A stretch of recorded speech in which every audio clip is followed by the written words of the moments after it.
नमस्ते बच्चों। आज के इस भाग में आपका बहुत बहुत स्वागत। आज हम अपने इस तासिका में अपना जो व्याकरण है, जो आज तक आपने पढ़ा है, उसका रिवीजन करने जा रहे हैं। उसमें जो समानार्थी शब्द है, विरुद्धार्थी शब्द है, वो तो हमने अपनी जो योग्य चुनाव ये पाठ है और बूंदे कविता है, इसमें उसका रिवीजन हमारा करके हो गया है। आज हम संज्ञा और उसके साथ ही वचन और लिंग, इसका रिवीजन करने जा रहे हैं। बच्चों, मैंने इसके पहले की तासिका में ही आपसे कहा था कि जिस दिन मतलब गुरुवार के दिन आपका जब ये व्याकरण का रिवीजन होगा, उस दिन हम आपकी डिक्टेशन टेस्ट लेने जा रहे हैं। तो आज हमारी डिक्टेशन टेस्ट होने वाली है।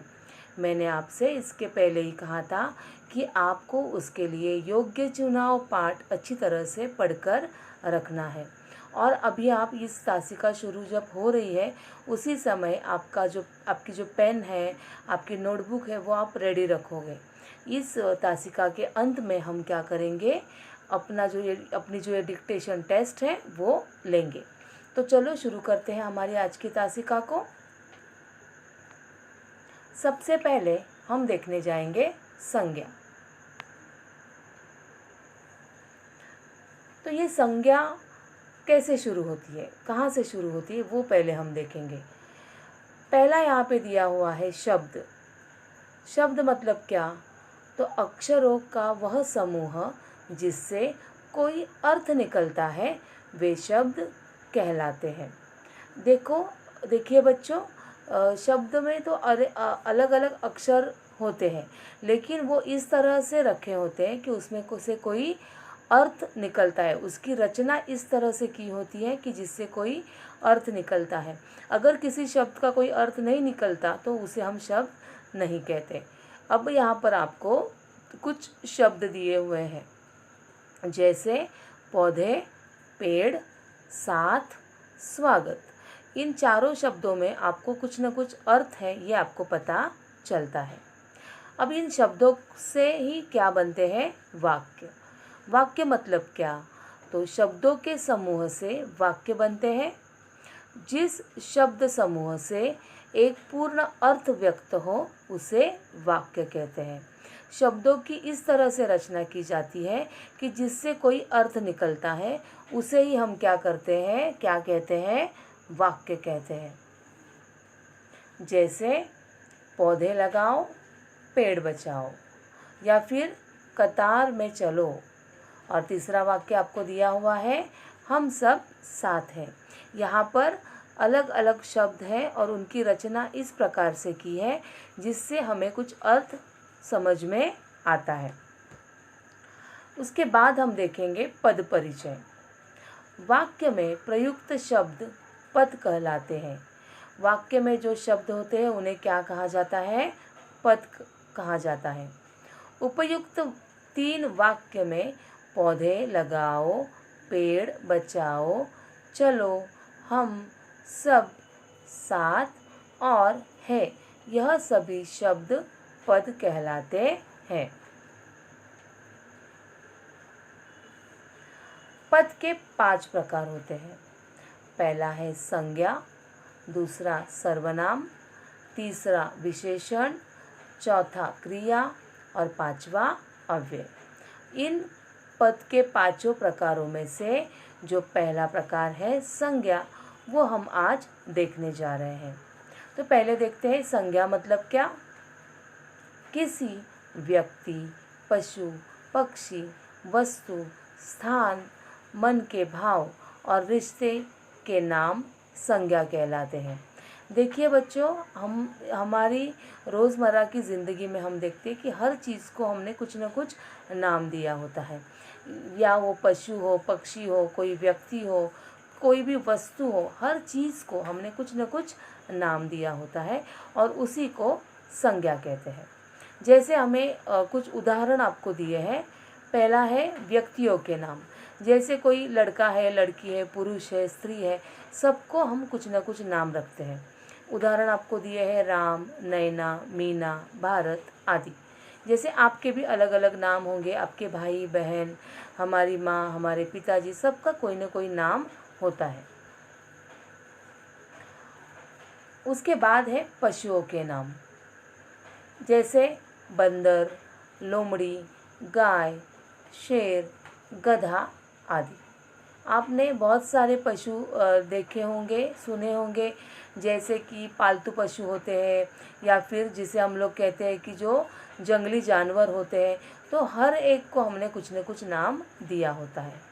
उसके बाद हम देखेंगे पक्षियों के नाम, जैसे मोर, पपीहा, कोयल, कौवा, चिड़िया, उसके बाद तोता। ऐसे बहुत सारे पक्षी होते हैं जिनको हमने कुछ न कुछ नाम दिया हुआ है। उसके बाद है वस्तुओं के नाम। वस्तु कौन कौन सी है देखिए, पुस्तक, कलम, मेज़, पेड़, आपकी पेन होगी, पेंसिल, रबड़, हर एक वस्तु को हमने नाम दिया होता है। उसके बाद है स्थानों के नाम, जैसे कि बैग, घर, पाठशाला, मंदिर, ये हो गए स्थानों के नाम।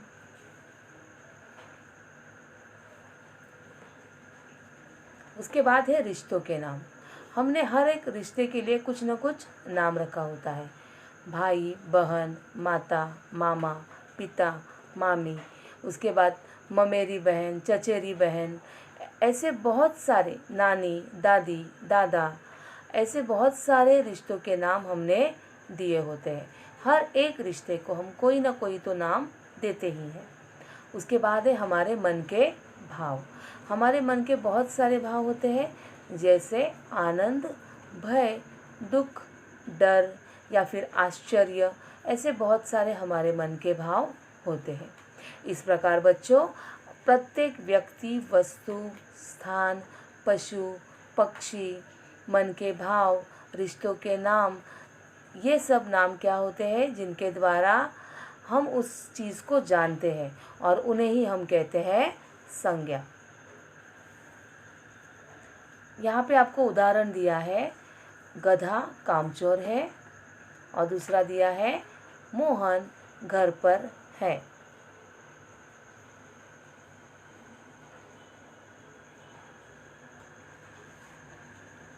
अब यहाँ पर हम देखते हैं कि जो संज्ञा अब हमने देखी उसके 5 प्रकार हैं, लेकिन आपको इस साल पढ़ने के लिए सिर्फ 2 ही प्रकार हैं जो आपने पढ़े हुए हैं।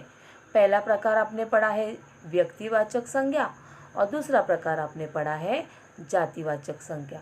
लेकिन कुल 5 प्रकार होते हैं, वो है व्यक्तिवाचक संज्ञा, जातिवाचक संज्ञा, भाववाचक संज्ञा, द्रव्यवाचक संज्ञा और समूहवाचक संज्ञा। चलो पहले देखते हैं व्यक्तिवाचक संज्ञा। जिस संज्ञा से किसी विशेष व्यक्ति, लड़के, महात्मा, पुस्तक, पहाड़, नदी आदि के नामों का बोध होता है, उसे व्यक्तिवाचक संज्ञा कहते हैं। आपको यहाँ पर उदाहरण दिया हुआ है, वंदना इधर आ, मुंबई बड़ा शहर है, गंगा एक पुण्य नदी है। मतलब एक नदी है और उसका नाम है गंगा। नदियाँ तो बहुत सारी है, उसमें से एक है गंगा। लड़कियों के बहुत सारे नाम होते हैं, उनमें से जो वंदना नाम की लड़की है उसे कहा है कि वंदना इधर आ। शहर बहुत सारे हैं, उसमें से मुंबई शहर के बारे में बताया गया है। मतलब क्या, तो किसी विशेष व्यक्ति, किसी विशेष शहर या किसी विशेष नदी के बारे में यहाँ पर बताया हुआ है। दूसरा प्रकार हमने देखा है कि जातिवाचक संज्ञा। जातिवाचक संज्ञा की परिभाषा क्या पढ़ी है आपने, तो जिस संज्ञा से एक पूरे वर्ग या पूरी जाति का बोध होता है उसे जातिवाचक संज्ञा कहते हैं। जैसे कि नदी पर्वत से निकलती है। दूसरा वाक्य है लड़का पाठशाला जाता है, और तीसरा वाक्य है जवान हमारी रक्षा करते हैं। देखिए पहले जो हमने देखा था व्यक्तिवाचक संज्ञा, जिसमें गंगा नदी ऐसे कहा था, मतलब नदियाँ बहुत सारी है उसमें से गंगा, उस गंगा नदी के बारे में आपको बताया था। और यहाँ पर हम क्या देख रहे हैं कि नदी पर्वत से निकलती है, तो यहाँ पर किसी नदी का नाम नहीं दिया हुआ है, तो जो नदियाँ होती है उनके बारे में बताया है। लड़का पाठशाला जाता है, कौन सा लड़का जाता है उस लड़के का नाम यहाँ पर नहीं बताया हुआ है, और पाठशाला का भी नाम यहाँ पर नहीं बताया, किसी विशेष शाला का, पाठशाला का नाम नहीं बताया है। तो उसको कोई भी स्कूल होगा, कोई भी पाठशाला होगी या कोई भी लड़का होगा, किसी विशेष के बारे में नहीं बताया है, इसलिए यहाँ पर लड़का और पाठशाला ये व्यक्तिवाचक न होते हुए जातिवाचक संज्ञा है। अब यहाँ पर कुछ उदाहरण हम देखेंगे। यहाँ पर दिए हुए हैं व्यक्तिवाचक संज्ञा और जातिवाचक संज्ञा। पहले हम देखेंगे गंगा, ये एक व्यक्तिवाचक संज्ञा है, और नदी ये जातिवाचक संज्ञा है। हिमालय व्यक्तिवाचक संज्ञा है, लेकिन पर्वत जातिवाचक संज्ञा है, क्योंकि पर्वत में किसी पर्वत का नाम नहीं दिया है, लेकिन यहाँ पर हिमालय यह एक पर्वत का नाम है, ये आपको बताया हुआ है। मुंबई यह व्यक्तिवाचक संज्ञा है और शहर जातिवाचक संज्ञा है। चौथा है राम, यह व्यक्तिवाचक संज्ञा है और लड़का जातिवाचक संज्ञा। प्रश्न पहला हम देखेंगे। अब हम कुछ उदाहरण देखेंगे कि जिसमें हम जातिवाचक संज्ञा और व्यक्तिवाचक संज्ञा के कुछ उदाहरण देखेंगे। प्रश्न पहला है, नीचे दिए गए वाक्यों में से संज्ञाएं चुनिए। पहला वाक्य आपको दिया है, गांव में बड़ा तालाब है। उसका उत्तर है, उसमें दो संज्ञाएं आई हैं, एक तो गांव और दूसरा है तालाब। दूसरा जो उदाहरण दिया है उसमें कुत्ता वफादार है। उसका उत्तर उन्होंने दिया है कि एक ही इस वाक्य में संज्ञा आई है, वो है कुत्ता। प्रश्न दूसरा, नीचे दिए गए वाक्यों में संज्ञा चुनकर उसका प्रकार लिखिए। पहला वाक्य है, पक्षी हवा में उड़ रहे हैं। अब इस वाक्य में पक्षी ये एक संज्ञा है, और इस संज्ञा का प्रकार कौन सा है, तो पक्षी, किसी पक्षी का नाम नहीं दिया है कि वो तोता है, मैना है या कौवा है या मोर है, सिर्फ पक्षी कहा है, इसलिए ये है जातिवाचक संज्ञा। दूसरा जो उदाहरण आपको दिया है, मीना पढ़ रही है। यहाँ पर एक लड़की है मीना, वो पढ़ रही है ऐसा बताया है, इसलिए किसी एक विशेष मीना के बारे में बात की है, इसलिए यह होगी व्यक्तिवाचक संज्ञा।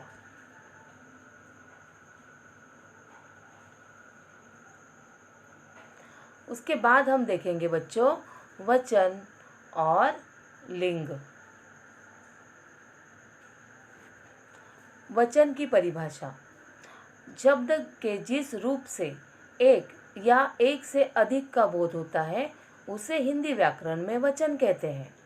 दूसरे शब्दों में संज्ञा, सर्वनाम, विशेषण और क्रिया के जिस रूप से संख्या का बोध हो उसे वचन कहते हैं। तो वचन मतलब क्या है कि शब्द के जिस रूप से पता चलता है हमें कि वो जो जिस चीज़ के बारे में कहा गया है वो एक है या अनेक, उसे कहते हैं, शब्द के उस रूप को कहते हैं वचन। वचन के दो भेद हैं, दो प्रकार हैं, एक वचन और बहुवचन। एक वचन मतलब क्या, संज्ञा के जिस रूप से एक व्यक्ति या एक वस्तु होने का ज्ञान हो उसे एक वचन कहते हैं, और शब्द के जिस रूप से एक से अधिक व्यक्ति या एक से अधिक वस्तु होने का ज्ञान होता है उसे कहते हैं बहुवचन। अब यहाँ पर आपको उदाहरण दिया गया है, देखिए, एक वचन और बहुवचन, उसी शब्द का बहुवचन क्या होता है वो आपको बताया है, जैसे कि स्त्री, स्त्रियाँ, घोड़ा, घोड़े, नदी, नदियाँ, रुपया, रुपये, लड़का, लड़के, गाय, गायें। उसके बाद हम देखेंगे लिंग। संज्ञा के जिस रूप से व्यक्ति या वस्तु की नर या मादा जाति का बोध हो, उसे व्याकरण में लिंग कहते हैं। कि जिस संज्ञा के शब्द के रूप से हमें पता चलता है कि वो नर है या मादा, मेल है या फीमेल, पुरुष है या स्त्री, तो उसे क्या कहा जाता है? लिंग। उसको आपको दूसरी भाषा में समझाया है कि संज्ञा शब्दों के जिस रूप से उसके पुरुष या स्त्री जाति होने का पता चलता है, उसे लिंग कहते हैं। सरल शब्दों में उसे क्या कहेंगे हम? शब्द की जाति को लिंग कहते हैं। हिंदी व्याकरण में लिंग के दो भेद होते हैं, लिंग के दो प्रकार होते हैं। एक है पुल्लिंग और दूसरा है स्त्रीलिंग। पुल्लिंग शब्द मतलब क्या? जिन संज्ञा शब्दों से पुरुष जाति का बोध होता है उसे पुल्लिंग कहते हैं। जो शब्द पढ़कर आपको पता चलता है कि ये शब्द पुरुष जाति का है, जैसे कि कुत्ता, बालक, खटमल, पुरुष, पिता, राजा, घोड़ा, बंदर, हंस, बकरा, लड़का इत्यादि। ये शब्द पढ़ते ही आपको पता चलता है कि ये शब्द क्या है? पुल्लिंग है। और ये सारे शब्द हमने देखे कि जो सजीव है, लिविंग बीइंग्स के हैं। उसके बाद कुछ चीज़ें होती है कि जो निर्जीव होती है, नॉन लिविंग होती है। वो कौन सी है? तो मकान, फूल, नाटक, लोहा, चश्मा इत्यादि। ये शब्द कैसे हैं? पुल्लिंग शब्द है। उसके बाद हमारे कुछ मन के भाव होते हैं, वो कौन से हैं? तो दुख, लगाव, ऐसे कुछ भाव है जो पुल्लिंग है। स्त्रीलिंग, जिस संज्ञा शब्द से स्त्री जाति का बोध होता है उसे स्त्रीलिंग कहते हैं। जो शब्द पढ़ते ही आपको पता चलता है कि ये शब्द कैसे हैं? स्त्रीलिंग है, स्त्री जाति के हैं, तो उसे हम कहते हैं स्त्रीलिंग। सजीव कौन कौन से शब्द हैं? तो माता, रानी, घोड़ी, कुतिया, बंदरिया, हंसिनी, लड़की, बकरी इत्यादि। निर्जीव पदार्थ कौन कौन से हैं? तो सुई, कुर्सी, गर्दन इत्यादि। और भाव, अपने मन के जो भाव होते हैं, तो लज्जा, बनावट, ये जो भाव है ये कैसे शब्द है? स्त्रीलिंगी शब्द है। समझ में आ रहा है आपको कि सजीव, निर्जीव और अपने भाव भी स्त्रीलिंगी शब्द के शब्द हो सकते हैं। अब यहाँ पर आपको कुछ उदाहरण दिए हैं। गाय, इस शब्द का पुल्लिंगी शब्द हम लिखते हैं हमेशा। आपको परीक्षा में पूछा जाता है कि दिए गए शब्द का पुल्लिंगी शब्द लिखिए, तो उसे हम लिखेंगे गाय, तो गाय का लिखेंगे बैल। या फिर ऐसे पूछा जाता है कि दिए हुए शब्द का लिंग बदलिए, तो गाय का हम लिखेंगे बैल, बकरी का हम लिखेंगे बकरा, मोरनी का मोर, मुर्गी का मुर्गा और लड़की के लिए हम लिखेंगे लड़का। तो बच्चों, अब यहाँ पर हम देखेंगे कि किस प्रकार आपको प्रश्न पूछे जा सकते हैं लिंग और वचन पर। तो प्रश्न पहला है, उचित जोड़ियाँ मिलाइए। उसमें आपको दिया हुआ है अ और ब कॉलम।